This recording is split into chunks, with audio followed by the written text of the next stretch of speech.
Di dalam kehidupan kita sebagai seorang muslim, minimal 5 kali dalam sehari semalam kita mendengar seruan untuk mendirikan solat yang disebut azan.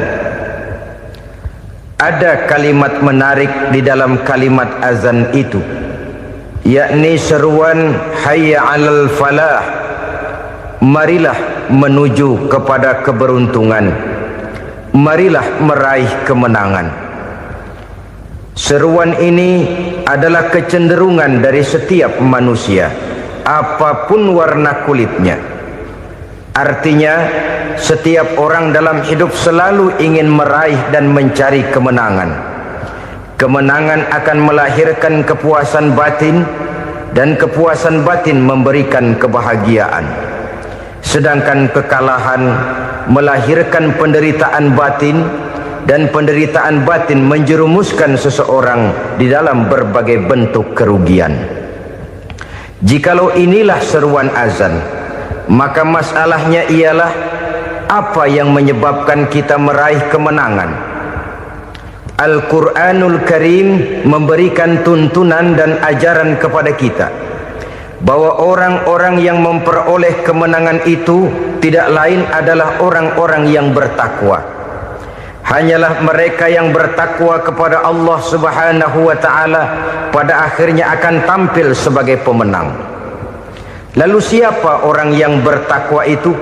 Dijelaskan dalam awal-awal Al-Baqarah, orang yang bertakwa yang akan meraih kemenangan. Pertama, allazina yu'minuna bil ghaib, yaitu orang-orang yang beriman kepada yang gaib, percaya bahwa ada alam yang gaib, alam yang abstrak, alam yang tidak bisa dijangkau oleh salah satu daripada panca indera kita.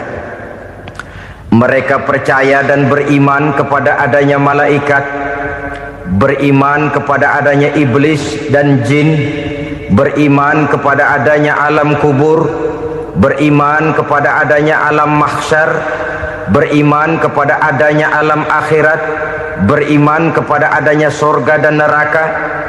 Beriman bukan cuma sekedar beriman dalam ucapan bibir saja, tetapi beriman yang nilai iman itu mampu mewarnai gerak dan gaya hidupnya.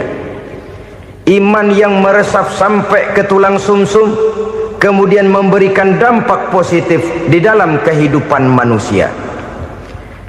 Alam, kita tahu, adalah sesuatu yang selain Allah, dan Allah bukanlah alam. Apapun namanya selain daripada Allah, itu adalah alam. Alam pada hakikatnya terbagi menjadi dua. Ada alam syahadah, alam nyata, alam konkret, alam yang bisa dijangkau oleh salah satu indera kita. Kemudian ada alam ghaib, alam yang tidak bisa dijangkau oleh panca indera kita, alam metafisika, alam abstrak, alam yang wajib kita imani keberadaannya. Kita percaya bahwa malaikat itu ada, kita percaya kepada jin, bahwa jin itu ada, kita percaya kepada adanya iblis dan setan. Bukan percaya kepada iblis dan setannya, percaya bahwa iblis dan setan itu ada. Itu termasuk salah satu daripada sifat orang yang bertakwa kepada Allah. Saudara-saudara kaum muslimin rahimakumullah, kecenderungan pembangunan yang lebih bersifat materialistis biasanya menggeser aspek kehidupan rohani. Orang berpikir empiri, dan dalam pola pikir yang demikian maka alam gaib tidak lagi mendapat perhatian. Aspek kehidupan yang bersifat rohaniah malah mulai ditinggalkan. Akibatnya terjadilah kepincangan di dalam kehidupan kita. Pernah ada satu pengalaman pribadi dalam perjalanan kembali ke tanah air. Dalam pesawat di sebelah kanan saya duduklah seorang Jerman namanya Heiner Simonsen. Iseng saya ajak kenalan, saya ajak ngobrol, saya tanya dia. Saya bilang, Mas Henner ini. Kalau pesawat yang kita tumpangi ini jatuh ke bawah, kira-kira apa yang bakal terjadi, Mas? Dia bilang, kita semua akan mati. Begitu? Ya. Oke. Apa itu mati? Tanya saya. Dia bilang, untuk tahu apa itu mati, kita harus tahu lebih dahulu apa itu hidup. Saya pikir nih bule bisa ngomong juga. Baiklah, kata saya. Apa hidup menurut Anda itu? Oh, hidup itu dia bilang, kalau seluruh anggota badan kita bekerja secara normal, paru-paru memompa darah secara normal, jantung berdetak secara normal, sel-sel tubuh bekerja secara fit, dan organisme tubuh hanya mau bekerja secara normal, dia bilang, kalau kita memberi makan yang cukup, menu yang teratur, dan gizi yang lengkap. Saya bilang, kesimpulannya apa, Ner? Dia jawab, hidup adalah dari tangan ke mulut. Life is from the hand to the mouth, kata dia. Hidup adalah dari tangan ke mulut. Jadi masalah hidup tidak lebih daripada masalah isi perut. Orang pergi pagi, pulang sore, peras keringat, banting tulang, perut yang dibelain. Saya bilang, you are wrong. Sampean salah, Ner. Kamu orang Islam bukan? Bukan. Pantas. Kenapa saya salah? Dia bilang, ya jelas salah. Salahnya di mana? Kamu ini manusia. Kalau hidup cuma dari tangan ke mulut, saya bilang, kambing di kampung saya juga begitu pikirannya, Ner. Itu kambing di kampung saya, asal perutnya kenyang, sudah hidup dia. Perkara besok bagaimana, lusa prospeknya macam mana, bulan depan ada apa, kambing nggak pernah mikir. Di kampung saya kambing juga pikirannya begitu.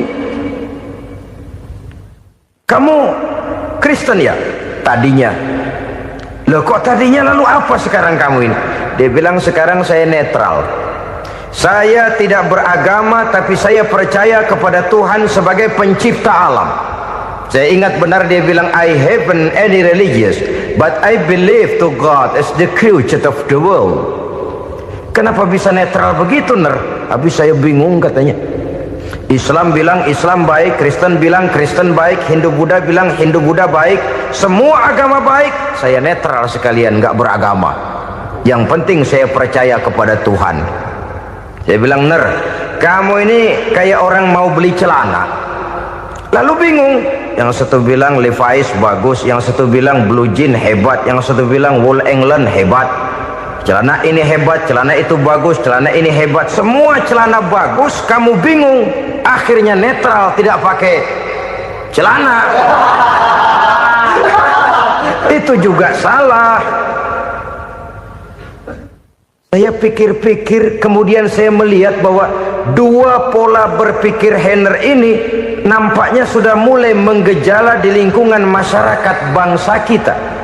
Disadari atau tidak, secara jujur kita harus berkata, dua pola pemikiran Henner ini mulai berkembang di tengah masyarakat bangsa kita. Pertama, pola pikir materialisme. Hidup adalah dari tangan ke mulut. Masalah hidup tidak lebih masalah isi perut. Itu yang perlu dibela, dan disitulah arti kehidupan. Pergi pagi, pulang sore, peras keringat, banting tulang untuk mempertahankan perut. Kalau sudah kemari cara orang berpikir, maka buat apa percaya kepada yang gaib? Untuk apa sholat? Untuk apa puasa? Untuk apa zakat? Untuk apa menghadiri majelis taklim? Tanpa kepercayaan kepada yang gaib, hidup berjalan menurut alur empiris dan materialis. Kalau sudah ke sana cara orang berpikir, biasanya orang lalu cenderung menghalalkan segala cara. Hanyalah orang yang percaya bahwa akhirat ada, hanyalah orang yang percaya bahwa alam kubur itu ada, hanyalah orang yang percaya bahwa malaikat itu ada, hidupnya akan lebih terarah dan terkendali. Karena kepercayaan kepada yang gaib yang merupakan fase daripada kehidupan setelah hidup yang sekarang ini, mewarnai gerak pribadi seseorang di dalam dia melakukan kegiatan hidupnya. Pola berpikir materialisme, disadari atau tidak, mulai menggejala di lingkungan masyarakat bangsa kita. Hidup tidak lebih dari urusan tangan ke mulut, mulut ke tangan, tangan ke mulut. Asal perut sudah kenyang, hiduplah sudah. Perkara bagaimana prospek hari yang akan datang, bagaimana akhirat, tidak jadi persoalan. Ini yang oleh Nabi diperingatkan, ad-dunya sijnul mu'min wa jannatul kafir. Dunia adalah penjara bagi orang beriman dan surga bagi orang kafir. Dulu di zaman Belanda hadis ini pernah disalah tafsirkan, disalah artikan, digunakan sebagai senjata untuk mengkebiri dan membuat impoten umat Islam. Sudahlah umat Islam gak usah macam-macam, kata Belanda. Dunia ini kan penjara buat orang Islam, surga buat orang kafir. Di penjara jangan bertingkah.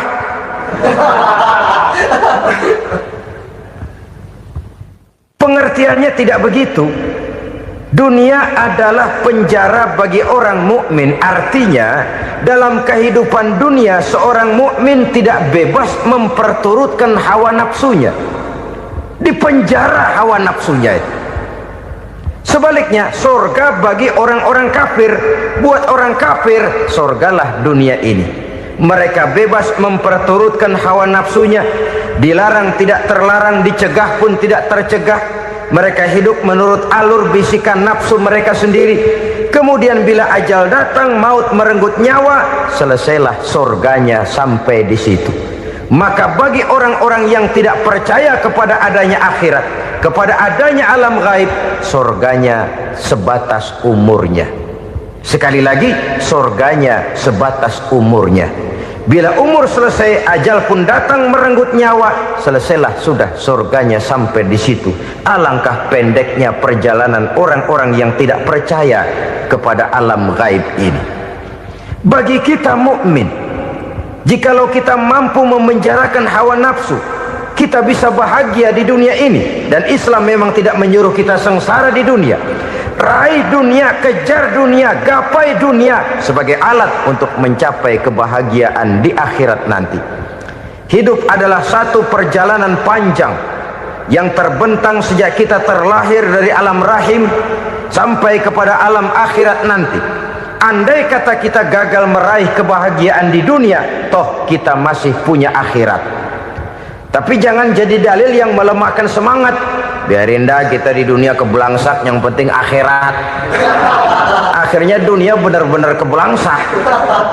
Bagaimana dunia ini bisa kita raih, dan bagaimana meraih dunia untuk menunjang kepentingan akhirat nanti.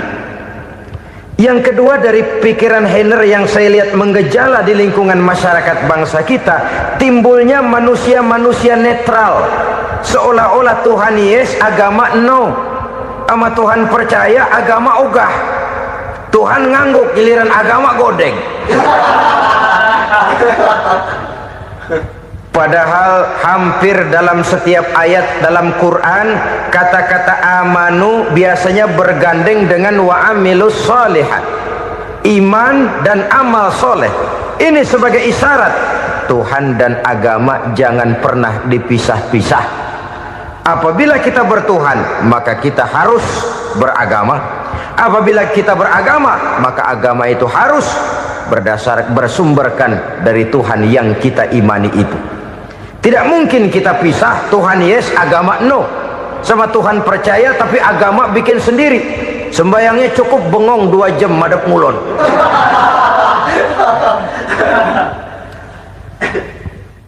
Saudara-saudara kaum muslimin rahimakumullah. Jadi dengan demikian, agama yang kita akui merupakan unsur mutlak di dalam pembangunan sekarang ini, merupakan bagian dari kehidupan yang menuntun kita bahwa di balik alam nyata ini, di balik alam syahadah ini ada alam gaib. Dan mudabbir, murabbi, yang mengatur, yang menguasai, yang memelihara baik dia alam nyata, baik dia alam gaib, tidak lain adalah Allah Subhanahu wa ta'ala. Di sana ada satu super power, satu maha kekuatan yang kita perlu bersandar kepadanya. Sebagai makhluk nyata yang hidup di alam nyata, berbuatlah secara nyata sebagaimana harusnya kita berbuat. Karena Islam jelas bukan agamanya orang pemalas. Islam jelas bukan agamanya orang yang mengajarkan setelah selesai sholat boleh duduk, nggelenggem ayam-ayam, ndelohom, menghitung bintang di langit sambil menunggu keajaiban. Tidak. Islam adalah agama yang mengajarkan apabila sholat sudah selesai kamu kerjakan, bertebaranlah di permukaan bumi, cari karunia Tuhanmu. Jangan hidup berpangku tangan menunggu keajaiban. Karena hidup bukan undian. Jangan berharap untung besar tanpa mau peras keringat. Tapi di sebalik itu toh kita juga harus yakin bahwa di sisi usaha nyata yang kita lakukan ada satu super power, satu maha kekuatan gaib yang menentukan berhasil dan tidaknya usaha kita. Kepercayaan kepada hal semacam inilah yang mendorong kita untuk mempunyai sandaran vertikal, agar jikalau usaha ini berhasil kita tidak lupa diri dan lupa daratan. Jikalau usaha ini gagal kita tidak putus asa dan buruk sangka, tidak cupik pandangan dan sempit hati, tapi mampu melihat persoalan dengan kacamata putih sambil husnuzon kepada Allah Subhanahu wa ta'ala. Kita percaya malaikat itu ada yang namanya Raqib dan Atid, mengawasi gerak hidup kita sampai kepada gerak hati kita. Ini memberikan sugesti agar kita berhati-hati, tidak sejengkal tanah pun kita bisa berlindung dari pengawasan Raqib dan Atid. Ada Munkar Nakir yang akan menyoal kita di alam kubur. Ada malaikat Malik penjaga neraka, ada malaikat Ridwan yang menjaga surga. Kita percaya kepada adanya jin, kita percaya kepada adanya setan, iblis. Percaya kepada adanya, bukan mempercayai si setan, si iblis lalu menjadikannya sebagai teman. Tidak. Percaya bahwa mereka itu ada dan merupakan makhluk Allah yang gaib yang diciptakan Allah Azza wa Jalla. Kepercayaan kepada alam gaib memberikan motivasi terhadap gerak lahir manusia, sehingga dengan motivasi kepercayaan kepada yang gaib, gerak lahir jadi lebih terarah, jadi lebih terpelihara. Pernah seseorang bertanya, "Pak, apakah adanya akhirat bisa dibuktikan secara ilmiah?" Saya bilang tidak bisa, tidak bisa. Kenapa? Karena yang berangkat nggak pernah pulang kemari lagi. Kalau dia pulang kemari bisa kita tanya bagaimana enak di sono. Cuma secara moral saya katakan, lebih beruntung orang yang percaya kepada akhirat daripada yang tidak. Sekarang saudara percaya akhirat ada, lalu saudara baik-baik di dunia, sholat, puasa, zakat, menolong orang lain, menebarkan kebajikan. Saudara mati, andai kata akhirat tidak ada, toh dalam hidup saudara sudah berbuat baik, paling tidak nama saudara akan dikenang sebagai orang baik. Sebaliknya, saudara percaya, kata saya, bahwa akhirat tidak ada, lalu hidup semau-maunya, tenggelam dalam maksiat dan munkarat, menentang Allah, tidak mau ruku dan sujud, lalu saudara mati, kemudian akhirat ada, ayo mau apa? Bekal tidak punya. Jadi secara moral lebih beruntung orang yang percaya kepada adanya akhirat daripada yang tidak percaya. Dan itu alam gaib yang tidak bisa dibuktikan secara eksat. Jangankan untuk membuktikan seperti itu, dalam kehidupan sehari-hari saja yang kita rasakan tidak selalu berbentuk toh. Angin, bagaimana sih bentuknya angin? Kita tidak tahu. Merah, buktinya kalau dikerok merah. Yang merah itu kulit, yang kulit kita bukan anginnya. Sakit, rasa sakit itu ada, tapi bagaimana bentuk sakit kita nggak pernah tahu. Kalau kita makan cabai pedas, bagaimana bentuk pedas itu tidak ada, tapi rasa ada. bentuk pedas hijau, cabenya bukan pedasnya. Tidak semua yang kita rasakan bisa kita gambarkan dalam bentuk yang konkret. Oleh karena itu, sekali lagi bahwa kepercayaan kepada alam yang gaib mampu memberikan satu sugesti yang menata kehidupan seseorang lebih lurus, lebih terarah, dan lebih terkendali. Maka wajar kalau kepercayaan kepada yang gaib mengantarkan seseorang untuk meraih kemenangan. Kenapa? Dia percaya kepada yang gaib, bahwa akhirat ada, bahwa alam kubur ada, bahwa pertanggungan jawab itu ada. Maka dia lalu tidak hidup saenae udele dewe, gitu loh. Tidak hidup menurut seleranya sendiri, terarah, teratur. Ini cirinya yang pertama. Orang bertakwa yang akan meraih kemenangan, mereka beriman, mereka percaya kepada yang gaib. Bahkan hal-hal konkret saja selalu berangkat dari yang gaib. Saudara-saudara, para remaja, para pemuda sekarang ini tidak pernah tahu toh siapa yang akan jadi teman hidup saudara.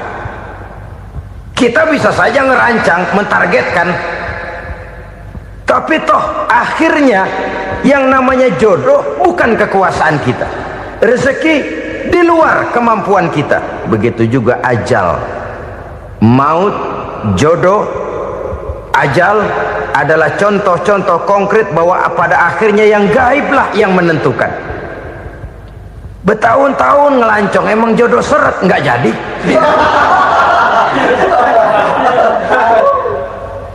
Begitu kenal baru setengah malam nginep ditangkap hansip kan. Hal-hal semacam itu kadang-kadang kita berpikir suuzon, gilet, perempuannya cakep banget, lakinya rebek amat. Memang begitulah jodohnya. Memang begitulah jodohnya. Saudara hadirin ma'asyiral muslimin yang saya hormati, jadi hal-hal yang konkret saja kita yakini sepenuhnya ditentukan oleh satu superpower yang gaib itu tadi. Dari sanalah segala ketentuan itu berangkat dan kesanalah segalanya akan kembali. Maka kepercayaan kepada yang gaib meluruskan gerak hidup seseorang dan itu akan mengantarkan dia kepada meraih kemenangan. Satu. Yang kedua,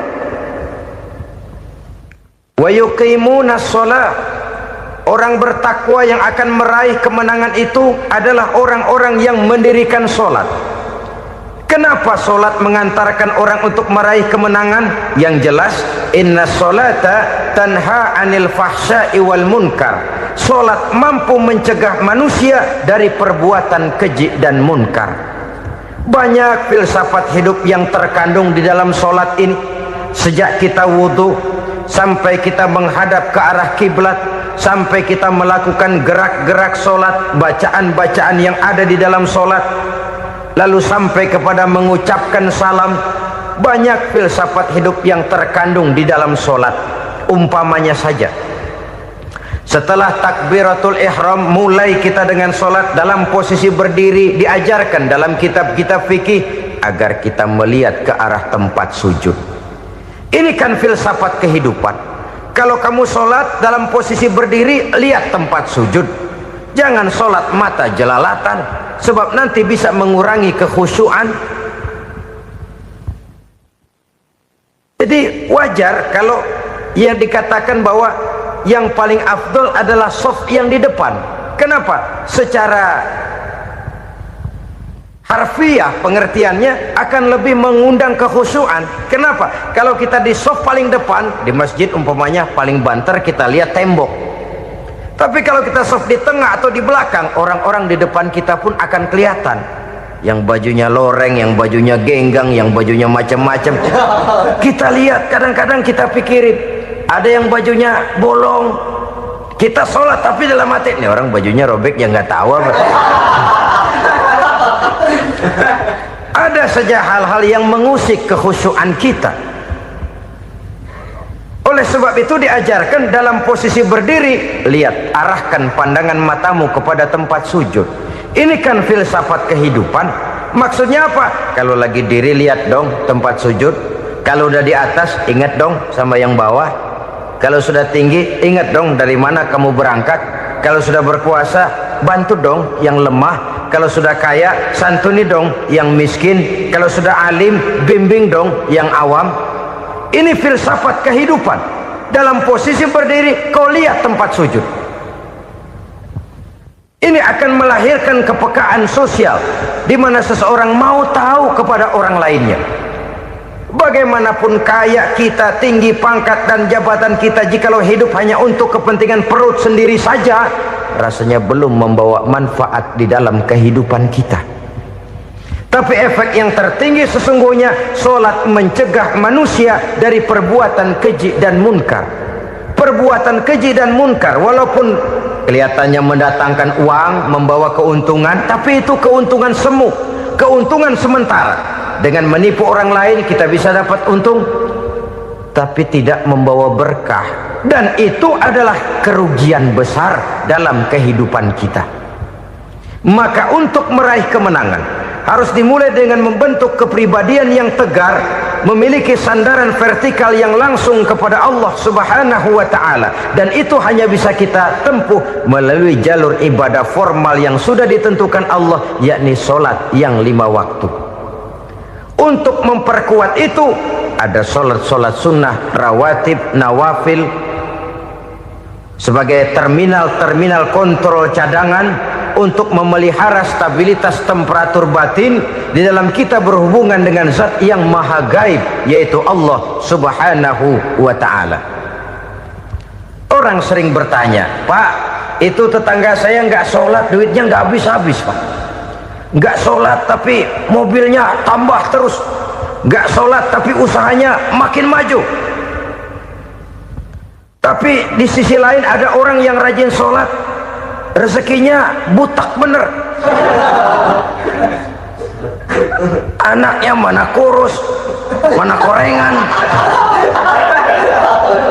Saudara hadirin ma'asyiral muslimin rahimakumullah, harus saya katakan bahwa solat memang bukan untuk cari duit. Solat adalah sandaran vertikal kita kepada Allah. Sedangkan soal rezeki itu berkaitan dengan sifat Allah maha pengasih dan maha penyayang. Allah maha pengasih, siapapun dikasih kalau mau usaha. Allah maha penyayang, tidak semua orang disayang oleh Allah Azza wa Jalla. Dan belum tentu banyak harta itu merupakan nikmat. Mungkin juga istidraj. Artinya istidraj itu dikasih tapi diambulin, kalau bahasa Betawinya itu. Dikasih tapi diambulin, itu bukan merupakan nikmat sesungguhnya, lebih merupakan azab dari Allah Subhanahu wa ta'ala.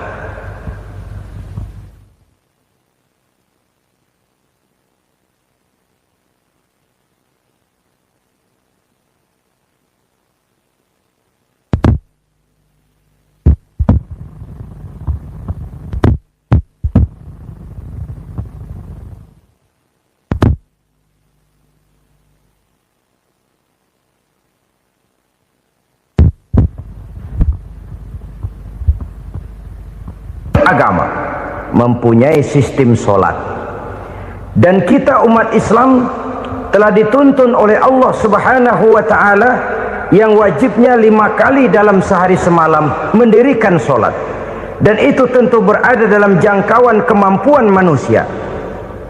Pada awalnya barangkali kita memang merasa solat itu satu kewajiban, tapi semakin kita hayati makna, manfaat dan filsafat yang terkandung di dalam ajaran solat, semakin sampai kita kepada keyakinan bahwa solat adalah keperluan kita. Sehingga pada waktu tertentu dinilai puncaknya, kita tidak lagi akan berkata saya wajib solat, tapi kita akan berkata saya perlu solat. Kalau kita sudah merasakan itu adalah keperluan kita, nah di sanalah kita baru akan merasakan ruginya kalau hal itu tidak kita laksanakan. Sepanjang kita masih berkata saya wajib sholat, kita akan lebih merasakan dia sebagai beban ketimbang sebagai keperluan. Yang jelas Allah tidak memerlukan ibadah yang kita laksanakan ini. Dengan kata lain,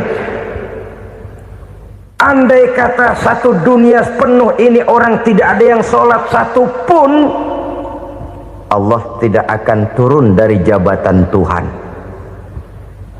Jangan lalu berpikir kalau kita ngambek se-RW kagak sembahyang Tuhan tekor kali ini ya. Tentu tidak. Itu perlunya kita, bukan perlunya Allah. Dan pada induknya kita akan berkata, saya perlu agama. Kalau secara induk kita sudah memerlukan agama, maka konsep-konsep yang ada di dalam ajaran agama itu pun adalah juga merupakan keperluan kita. Baik dia bernama sholat, baik dia bernama puasa, baik dia bernama zakat, baik dia bernama haji, seluruhnya adalah keperluan kita. Dan sesuatu yang kita perlukan apabila tidak kita laksanakan akan melahirkan kerugian di dalam kehidupan. Jangan heran kalau kita membaca riwayat perjalanan hidup para salafus soleh, orang-orang soleh. Ada yang tahajud sampai 100 rakaat, ada yang sholat malam kakinya sampai bengkak. Kita sekalinya bengkak biri-biri. Ada yang sholat membaca surah dalam Al-Quran sampai khotam Quran. Kok mau? Mereka sudah merasakan itu keperluan. Itu saja soalnya. Satu saat pun jikalau kita merasa bahwa itu keperluan saya, kita pun akan melaksanakan seperti itu. Keperluan saya dalam kehidupan. Inilah yang kedua. Yang ketiga, orang bertakwa yang akan meraih kemenangan itu, wa mimma razaqnahum yunfikun. Mereka membelanjakan sebagian daripada rezeki yang diberikan Allah kepada mereka. Mereka infakkan di jalan Allah. Ada satu dialog menarik. Satu hari seorang anak muda bertemu dengan seorang kakek-kakek yang sudah dikenalnya baik. Bertanyalah anak muda ini, "Kek, umur kakek berapa tahun?" 15 tahun, kata si kakek. Anak kakek berapa orang? 1. Harta kakek berapa banyak? 15 juta. Si anak muda ini bengong, lalu protes, "Kok kakek bohongin saya?" "Kenapa?" "Saya tahu umur kakek 70 tahun. Kenapa ngaku 15? Saya tahu anak kakek 5. Kenapa bilang 1? Saya tahu kakek miliuner, miliaran uang kakek. Kenapa ngaku cuma 15 juta? Begini, kata si kakek tadi. Benar, umur saya 70 tahun. Tapi dari umur yang 70 tahun itu baru 15 tahun terakhir ini saya merasakan ibadah kepada Allah. Meninggalkan maksiat, jauh dari segala macam munkarat. Maka yang 15 tahun inilah yang benar-benar saya rasakan sebagai umur saya. Benar anak saya 5, tapi yang 4 susah diatur. Cuman 1 rasanya nih yang bakal jadi si buah hati belahan jantung berlanjut cerita penerus sejarah. Cuma 1 ini yang saya harapkan, yang akan jadi anak soleh, yang akan membuat saya menerima pensiunan pahala. Kalau yang 4 apek dah, nggak ada harapan. Yang 1 nyekek botol melulu. Oh begitu, iya. Lalu kenapa kakek bilang harta kakek cuma 15 juta padahal saya tahu kakek uangnya miliaran, depositonya banyak? Ya karena 15 juta itulah yang saya ingat yang pernah saya belanjakan di jalan Allah. Saya merasa itulah harta saya yang sebenarnya. Yang miliaran yang saya simpan di bank kelak, kalau satu saat saya mati, akan jadi rebutan di antara anak-anak saya. Iya kalau anak saya soleh kayak yang 1 ini. Kalau yang 4 tadi udah tulen dia bakal berantem dah berebut tuh. Jadi 15 juta yang saya belanjakan di jalan Allah inilah yang saya merasakan benar-benar harta saya yang sesungguhnya. Dialog ini patut menjadi bahan renungan kita bersama.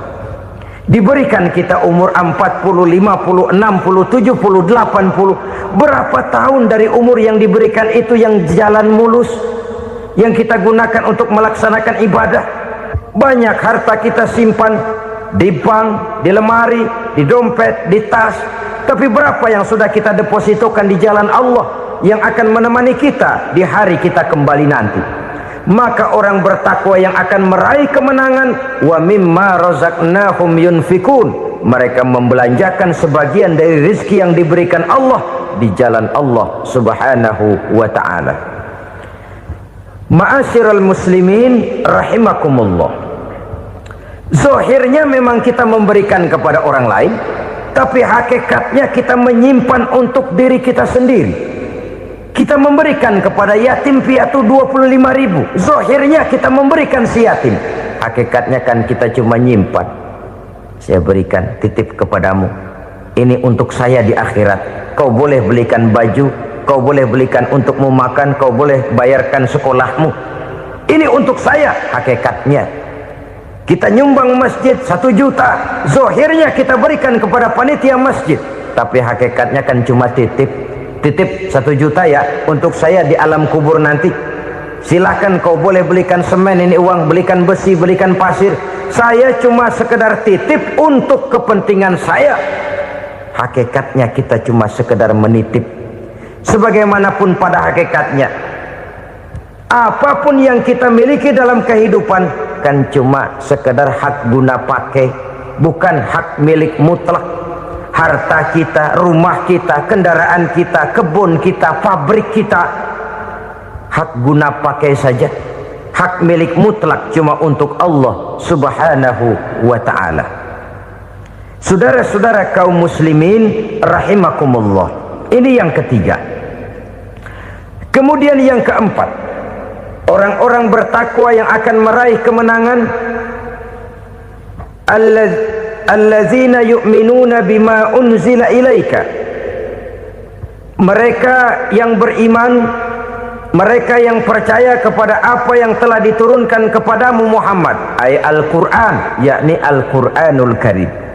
Setelah percaya kepada yang gaib, mendirikan solat, kemudian menginfakkan sebagian dari rezeki yang diberikan Allah, mereka juga lalu percaya kepada yang diturunkan terhadap Nabi, yaitu tidak lain Al-Quranul Karim. Sekali lagi di sini, percaya bukan hanya sekedar percaya saja, tetapi percaya lalu menjadikan Al-Quran itu sebagai pedoman hidup. Sebab memang Al-Quran itu adalah GBHM, garis-garis besar haluan muslim. Apa yang harus kita lakukan, apa yang harus tidak kita lakukan, bagaimana mestinya kita bertingkah laku dan berbuat, seluruhnya tercantum di dalam Al-Quranul Karim. Itu sebabnya ketika satu hari Aisyah ditanya bagaimana akhlak Rasul, beliau menjawab, kana Rasulullah sallallahu alaihi wasallam khuluquhul Quran. Akhlak daripada Rasulullah tidak lain adalah Al-Quran. Jawaban simpel ini memberikan gambaran bahwa keseluruhan daripada konsepsi Quran sudah diterjemahkan dalam kehidupan Rasulullah sallallahu alaihi wasallam. Karena kita tahu akhlak adalah keseluruhan dari gerak hidup manusia, sejak ia berpribadi, berumah tangga, bertetangga, bermasyarakat, sampai kepada berbangsa dan bernegara. Al-Quran tetap memberikan sentuhan nilainya. Oleh karenanya, orang-orang yang bertakwa adalah orang-orang yang menjadikan Al-Quran sebagai pedoman dalam kehidupannya. Dan kita yakini Al-Quran diturunkan kepada Nabi Muhammad, bukan merupakan produk Nabi Muhammad. Isi dan redaksinya langsung dari Allah subhanahu wa ta'ala. Kemudian cirinya yang kelima, orang bertakwa yang akan meraih kemenangan itu, wa ma unzila min qablika, tidak hanya sekedar percaya kepada yang diturunkan terhadap Nabi Muhammad yaitu Al-Quran, mereka juga percaya kepada apa yang pernah diturunkan kepada para nabi, kepada para rasul sebelum Nabi Muhammad. Percaya kepada adanya suhuf, percaya kepada adanya Taurat, percaya kepada adanya Injil, percaya bahwa Allah dahulunya sudah menurunkan Taurat kepada Musa, percaya bahwa Allah sudah menurunkan Injil kepada Isa, percaya Injil ada, Taurat ada, diturunkan Allah untuk Isa dan Musa, tetapi tidak wajib mengamalkannya karena kita sudah diberikan Al-Quranul Karim. Ini yang perlu saya garis bawahi. Kita percaya Allah telah menurunkan Injil dahulu kepada Isa. Kita percaya bahwa Allah telah menurunkan Taurat dahulunya kepada Nabi Musa. Kadang-kadang ini dijadikan dalih, dikacaukan pengertiannya. Quran saja mengajarkan bahwa orang yang bertakwa harus percaya kepada Injil, maka pakailah Injil. Apalagi kalau ayat sebelumnya ditilap, dihapus, dihilangkan, Injilnya yang ditekankan, maka akan terjadilah penekanan yang salah arah. Karena salah arah akhirnya bisa merusak dan menghancurkan akidah. Ketika Rasul suatu saat pernah ditanya orang, "Ya Rasul, bagaimana sikap kita sebagai muslim terhadap Injil yang ada sekarang?" Beliau menjawab, "La tukadzibuhu jami'an wa la tusaddiquhu jami'an." Jangan didustakan seluruhnya, jangan juga dibenarkan semuanya. Artinya, ini sudah merupakan gambaran dari Rasul bahwa dalam Injil yang ada sekarang masih ada ajaran-ajaran tauhid yang dibawa oleh Nabi Isa dan diajarkan kepada umatnya.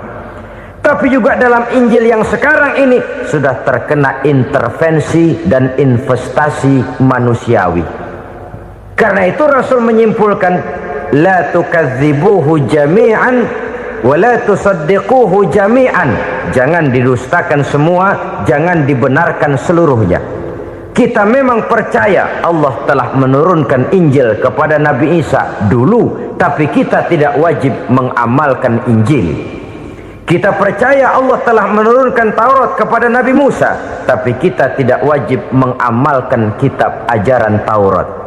Yang wajib kita percayai dan kita amalkan hanyalah Al-Quranul Karim. Kenapa? Oleh karena baik yang ada di dalam Taurat, baik yang ada di dalam Injil, tentu tercakup di dalam Al-Quran sebagai kitab terakhir yang diturunkan oleh Allah Subhanahu wa Ta'ala. Dan itu wajar. Kalau seorang pejabat mau mengeluarkan satu keputusan baru, tentu dia harus meninjau keputusan-keputusan lama. Andai kata dianggap tidak berlaku, dianggap tidak relevan lagi, maka keputusan-keputusan lama itu tentu sudah dianggap tidak berlaku. Sebagian daripada aturan-aturan dalam keputusan lama yang masih dianggap relevan tercantum dalam keputusan baru yang wajib diamalkan. Begitulah hubungannya antara Al-Quran, Taurat, Zabur, dan Injil. 4 kitab samawi yang diturunkan Allah masing-masing kepada Zabur untuk Nabi Daud, Taurat untuk Nabi Musa, dan Injil untuk Nabi Isa alaihi wassalatu wassalam. Ketiga-tiga kitab itu kita percayai adanya. Kita yakini Allah telah menurunkan Zabur, Taurat, dan Injil, tapi kita tidak wajib mengamalkannya. Yang wajib kita mengamalkannya sekarang ini tidak lain hanyalah Al-Quranul Karim saja, karena ia mencakup apa yang ada di dalam Zabur, apa yang ada di dalam Taurat, dan apa yang ada di dalam Injil. Keotentikannya bisa dipertanggungjawabkan. Ya, tapi kan Nabi Muhammad sudah mati 14 abad yang lalu, dan di zaman beliau Al-Quran kan belum dikodifikasikan, belum ditulis. Bagaimana keotentikannya bisa dipertanggungjawabkan? Mudah saja. Allah berjanji, "Inna nahnu nazzalna dzikra wa inna lahu lahafizun." Kami yang menurunkan Al-Quran dan kami yang akan menjaga dan memeliharanya. Allah turunkan Quran, Allah menjaganya. Bagaimana cara Allah menjaga Al-Quran itu? Banyaknya orang-orang yang hafaz Al-Quran. Hafaz Al-Quran 30 juz, 114 surah, 6.666 ayat. Sehingga jangankan satu kata, jangankan satu ayat, satu kalimat saja berubah sudah akan timbul reaksi dan mudah dimengerti. Kenapa? banyak orang-orang yang hafaz Al-Quran. Sedangkan pada setiap akhir tahun biasanya malaikat Jibril selalu mengadakan checking terhadap ayat-ayat yang diturunkan pada waktu itu. Di zaman Nabi sendiri sudah ada usaha kodifikasi. Dan yang lebih luar biasa lagi, sampai hari ini tidak seorang pun mampu membuat satu ayat saja semacam Al-Quran. Ke bahasa manapun dia diterjemahkan, naskah aslinya tetap ikut, rujukan dasarnya tetap ada. Berdasarkan itu maka tidak mungkin terjadi penyelewengan terhadap atau pemalsuan terhadap ayat-ayat Al-Quranul Karim. Kesuciannya, keotentikannya, kemurniannya bisa dipertanggungjawabkan. Ma'asyiral muslimin rahimakumullah. Oleh karenanya, konsepsi dasar daripada ajaran Islam ini memang tidak lain adalah Al-Quran dan Sunnah. Isi daripada agama Islam yang merupakan iman, Islam dan ihsan, konsepsi dasarnya tidak lain adalah Al-Quran dan Sunnah Rasulullah Sallallahu Alaihi Wasallam. Maka yang kita perlukan sekarang ini adalah terjemahan Al-Quran di dalam kehidupan kita. Dengan demikian, maka gaya kehidupan yang lebih Qurani itulah yang kita dambakan. Kita perlu memang terjemahan Quran dalam bahasa Inggris, dalam bahasa Belanda, dalam bahasa Jepang, tapi yang lebih kita perlukan adalah terjemahan Quran di dalam kehidupan kita. Konsekuen, tidak memanipulasi, ringan sama kita jinjing, berat sama kita pikul. Jangan kalau lempengan ayat Quran tuh kira-kira enak diamalin, keras teriakan kita. Giliran kira-kira ayat Quran itu mukul kepala kita sendiri, diam kita. Itu ciri yang pernah disindir Allah dalam awal-awal Baqarah juga. Ciri beragamanya orang yang munafik. Kullama adha'a lahum masyawfi, kata Allah, wa iza azlama alaihim qamu. Apabila terang mereka jalan, apabila gelap mereka berhenti. Artinya kalau kira-kira di Islam nguntungin, rame-rame pada teriak Islam. Tapi ketika diminta untuk berjuang, ketika dituntut untuk berkorban, rame-rame mengundurkan diri. Nasib agama tidak ubahnya seperti daun pisang yang dikait orang di tepi jalan lantaran tak berpayung di ketika hari hujan.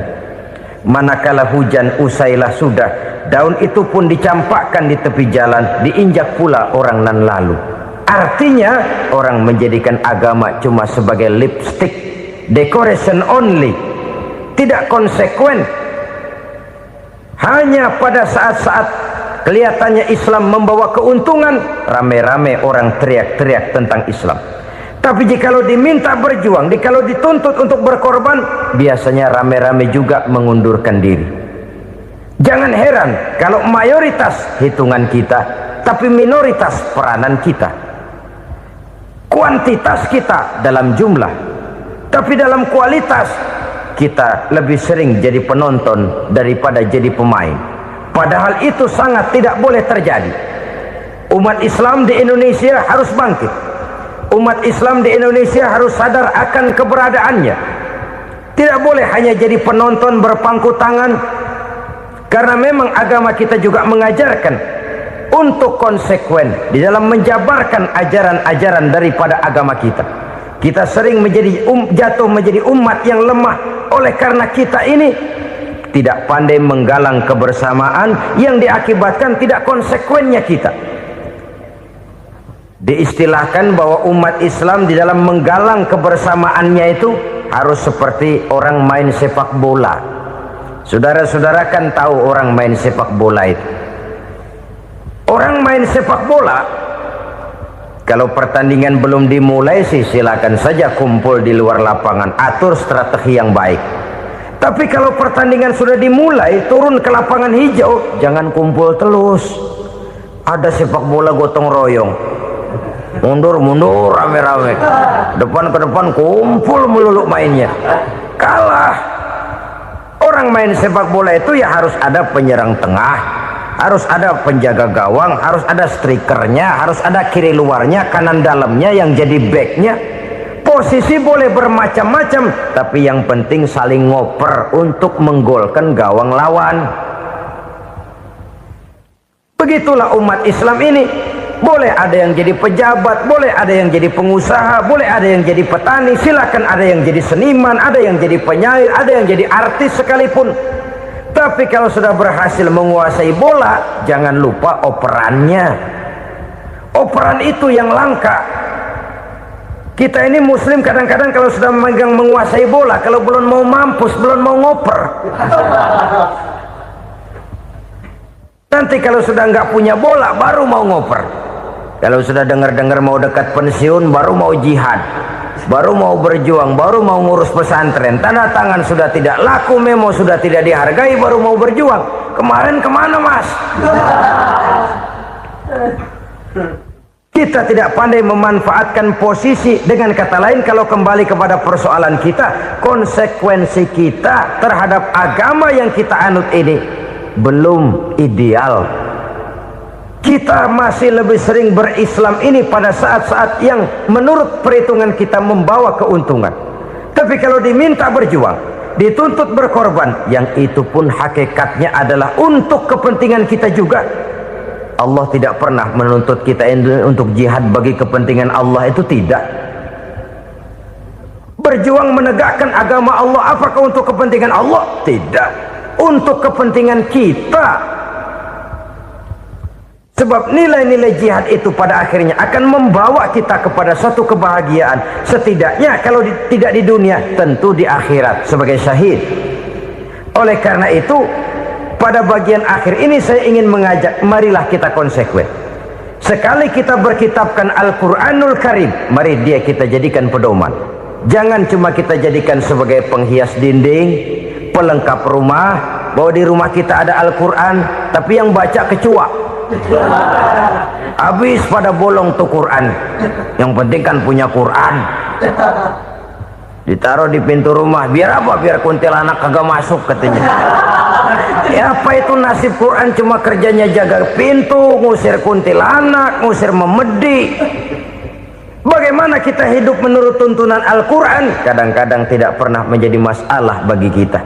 Maka bagaimanakah Al-Quran akan mungkin membawa keberkahan dalam hidup kalau ajarannya kita injak-injak dalam keseharian kita?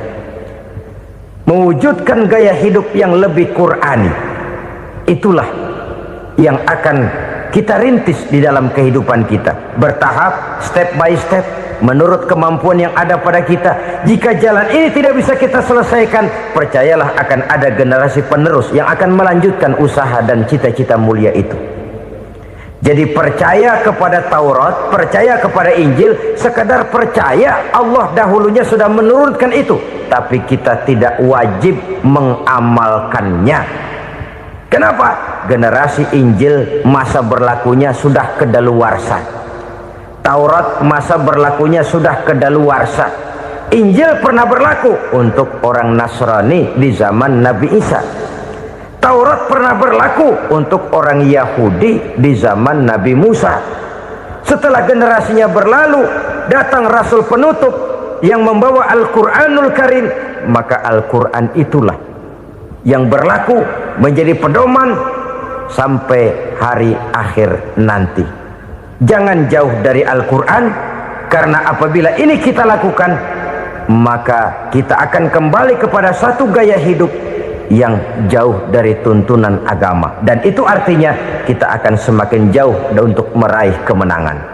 Saudara-saudara kaum muslimin rahimakumullah, yang keenam, yang terakhir, orang-orang bertakwa yang akan meraih kemenangan itu wabil akhirati hum yuqinun. Mereka percaya, mereka yakin seyakin-yakinnya akan adanya hari akhir, di mana seseorang akan mempertanggungjawabkan seluruh perbuatannya di dalam hidup ini, dan tidak ada satu perbuatan yang bagaimana kecilnya sekalipun yang tersembunyi dalam pandangan manusia yang tidak akan dibukakan persoalannya di mahkamah Qadi Rabbul Jalil di akhirat nanti. Itulah sebabnya maka percaya kepada akhirat disebut secara khusus Padahal di awal tadi sudah dijelaskan yu'minuna bil ghaib, percaya kepada alam gaib, dan alam gaib ini termasuk akhirat. Kenapa pada bagian akhir disebut lagi akhirat? Karena ternyata bahwa kepercayaan kepada adanya akhirat merupakan induk dari kepercayaan terhadap adanya malaikat, setan, jin dan lain sebagainya, dan akan lebih memberikan sugesti dalam kehidupan manusia untuk meluruskan gerak hidupnya. Jikalau satu saat tergerak hati akan berbuat kejahatan, ingin mencuri, sadarlah, awas ada akhirat. Sebab kalau kita cuma teriak awas ada polisi, itu cuma tertunda sementara, begitu polisi meleng embat. Kalau kita ingin berbuat jahat cuma berteriak awas ada hansip, cuma sementara ketika hansip itu ada. Tapi kalau ceritanya awas ada akhirat, mau menyeleweng awas ada akhirat, mau berjudi awas ada akhirat, mau mencuri awas ada akhirat. Keyakinan yang akan meluruskan gerak hidup manusia sehingga gerak itu jadi lebih terarah dan terkontrol, tidak merugikan baik diri sendiri, lebih-lebih orang lain. Ternyata bahwa kepercayaan kepadanya adanya hari akhirat sanggup menjadi sumber daya kontrol dari kehidupan manusia, sehingga ia tidak terjebak dalam perbuatan maksiat dan munkarat. Saudara-saudara kaum muslimin, inilah saja yang kita bicarakan pada pertemuan kali ini.